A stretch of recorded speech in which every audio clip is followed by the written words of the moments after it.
Maintenant, les embouts de visseuse. Il y en a une multitude, mais là, vous allez avoir 4 embouts à votre disposition qui vont correspondre à différents types de vis. Un qu'on connaît assez bien, c'est justement l'embout plat, comme un tournevis plat, qui correspond tout simplement à une vis qui a une seule fente. Voilà. On va aussi avoir celui qui a une forme d'étoile, qu'on va appeler l'embout torx.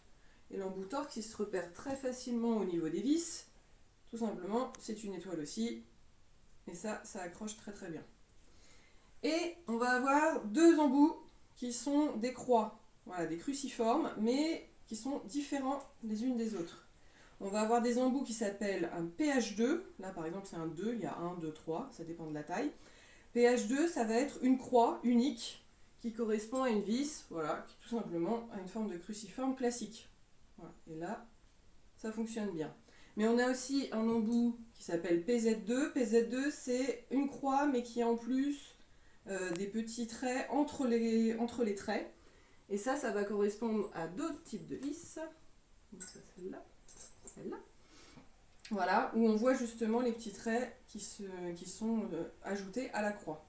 Et ça, voilà, ça permet aussi d'accrocher beaucoup mieux ces vis. Pour mettre sur la visseuse, on va avoir des embouts qui ont déjà un manchon, donc ça on peut mettre directement dans la visseuse. Si jamais on n'a qu'un tout petit embout comme ça, on a un manchon supplémentaire aimanté. On le met dedans, ça aimante et ça tient.